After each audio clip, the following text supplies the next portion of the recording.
इस वीडियो के स्पॉन्सर हैं हिम्स प्रीमियर हॉस्पिटल गुरुग्राम।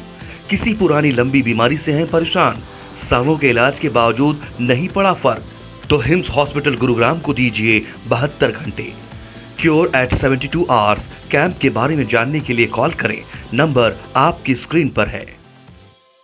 नमस्कार, नेशनल खबर देख रहे हैं आप और मैं आपके साथ प्रज्ञा झा। आज इस खास वीडियो में हम बात कर रहे हैं 2024 के चुनाव की। आखिर कौन दोबारा से अपनी पार्टी बनाने वाला है? क्या केंद्र फिर से सत्ता में आएगी या फिर इस बार ऑपोजिशन पार्टी बाजी मार ले जाएगी? आज इस खास वीडियो में आप देखेंगे कि अखिलेश यादव जब कोलकाता गए और ममता बनर्जी से मिले तो आखिर वहां पर क्या क्या हुआ है। अखिलेश यादव ने कोलकाता में ममता बनर्जी से मुलाकात की है। 2024 लोकसभा चुनाव से पहले इस मुलाकात के काफी ज्यादा मायने माने जा रहे हैं। दोनों नेताओं की इस मुलाकात से बीजेपी के मन में लड्डू क्यों फूट रहे हैं, ये सारी बातें आज आपको समझ आएगी। समाजवादी पार्टी प्रमुख अखिलेश यादव ने शुक्रवार को कोलकाता में बंगाल की सीएम ममता बनर्जी से मुलाकात की है। इस मुलाकात की तस्वीरें बहुत कुछ कह रही हैं। ये दोनों नेताओं के बीच बनती युगलबंदी को दर्शाती है। मुलाकात की इन तस्वीरों में अखिलेश और ममता की बनती केमिस्ट्री साफ देखी जा सकती है। कोई खुश हो या ना हो, भारतीय जनता पार्टी के खेमे में इन्हें देखकर जरूर खुशी की लहर दौड़ रही है। वो ताड़ चुकी है कि विपक्ष की एकजुटता का सपना सिर्फ कोरी गप है। इसमें आगे और खींचतान बढ़ेगी। तृणमूल कांग्रेस की प्रमुख ममता बनर्जी और सपा मुखिया अखिलेश यादव कांग्रेस से हाथ जलाकर बैठे हुए हैं। दोनों के एक साथ आने का मतलब है कि कांग्रेस के बैनर तले ये अगला लोकसभा चुनाव नहीं लड़ेंगे, यानी कि कम से कम एक और फ्रंट बनना करीब करीब तय है। इनमें से एक फ्रंट का नेतृत्व कांग्रेस करेगी और दूसरे का कोई और नेता कर सकता है, लेकिन वो दूसरा नेता कौन होगा? ममता बनर्जी, अरविंद केजरीवाल, नीतीश कुमार, AK स्टैलिन या फिर कोई और? फहरिस्त बहुत लंबी है। हर कोई एकजुट विपक्ष की बात कर रहा है, लेकिन सभी विपक्षी दलों में आपस में ही कुछ न कुछ खिचड़ी पक रही है। ये विपक्ष को एक नहीं होने दे रही है। शायद ऐसा हो भी नहीं पाएगा। लेकिन एक बात साफ है, बीजेपी आज इतनी ज्यादा मजबूत है कि एकजुट विपक्ष के होने के बावजूद भी उन्हें चुनौती दे पाना या चुनौती पेश करना मुश्किल है। दरअसल सपा की 2 दिवसीय राष्ट्रीय कार्य समिति की बैठक 18 मार्च से कोलकाता में आयोजित होगी। इसमें इस साल होने वाले राजस्थान, छत्तीसगढ़ और मध्य प्रदेश के विधानसभा चुनावों के लिए स्ट्रैटेजी बनाई जाएगी। फोकस में अगले साल होने वाले लोकसभा चुनाव भी होंगे। ममता और अखिलेश का मिलना शिष्टाचार भेंट तो बिल्कुल नहीं है। ये बनती बिगड़ती तस्वीर की झलक है। बीजेपी को चुनौती देने के लिए आगे विपक्ष किस तरीके का रूप लेगा, इससे इसका कुछ अंदाजा लगाया जा सकता है। इस वीडियो के स्पॉन्सर हैं Hims premier hospital Gurugram. Kidney fail, liver fail, diabetes, हृदय रोग, कैंसर, हाई बीपी, जोड़ों के दर्द जैसे रोगों से पाए मुक्ति। एक्सपर्ट डॉक्टर्स और डॉक्टर विश्वरूप राय चौधरी की देखरेख में होता है इलाज।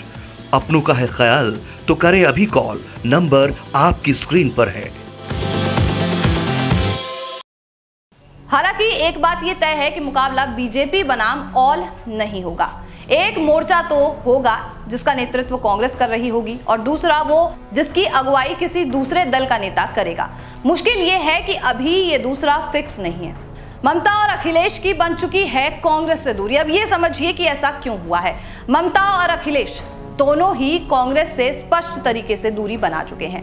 ये सही है कि राजनीति में दोस्ती और दुश्मनी का कुछ पता नहीं चलता है, लेकिन ममता का मामला थोड़ा क्लियर दिख रहा है। खास तौर से पिछले कुछ समय में जिस तरीके से वो कांग्रेस नेता राहुल गांधी पर हमलावर रही हैं, वो उनका इरादा साफ दिखा रही है। एक नहीं, वो कई बार कह चुकी हैं कि कांग्रेस विपक्ष का नेतृत्व नहीं कर सकती है। राहुल गांधी की नेतृत्व क्षमता पर भी ममता सवाल उठाती रही हैं। अखिलेश का भी कांग्रेस के साथ मिलकर चुनाव लड़ने का एक्सपीरियंस खट्टा ही रहा है। इस लिहाज से इन दोनों का नजदीक आना स्वाभाविक है। विपक्ष में साफ दिख रही है खींचतान। तो आपको यह समझना पड़ेगा कि यहाँ पर अभी विपक्ष जो है वो एक दूसरे के साथ ही खींचतान में लगे हुए हैं। लोकसभा चुनाव अगले साल होने वाले हैं और विपक्ष फिक्स नहीं हो पा रहा है कि आखिर कौन नेतृत्व करने वाला है विपक्षी पार्टियों का। तो खींचतान हर तरफ से दिख रही है। विपक्ष के तमाम कद्दावर नेता एकजुट होने के सिर्फ बात ही करते रहते हैं, लेकिन सबकी अपनी डपली, अपना राग है। ममता बनर्जी, नीतीश कुमार, AK स्टैलिन, KCR, वो कुछ नाम हैं जो एकजुटता की कवायद को आगे बढ़ाने में लगे हुए हैं।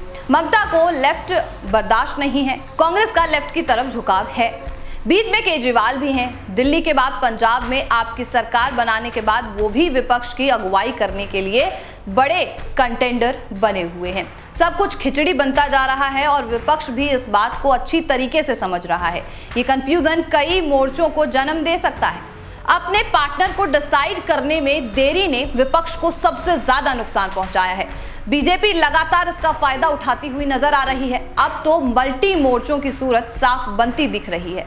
इससे बीजेपी के रणनीतिकारों का काम भी आसान हो चुका है।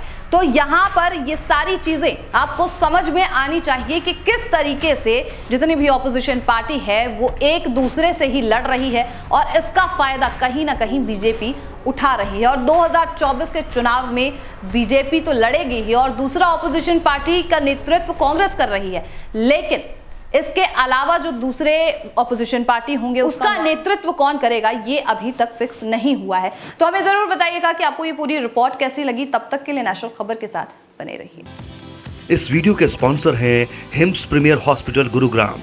किसी पुरानी लंबी बीमारी से हैं परेशान, सालों के इलाज के बावजूद नहीं पड़ा फर्क, तो हिम्स हॉस्पिटल गुरुग्राम को दीजिए 72 घंटे। क्योर एट 72 आवर्स कैंप के बारे में जानने के लिए कॉल करें। नंबर आपकी स्क्रीन पर है।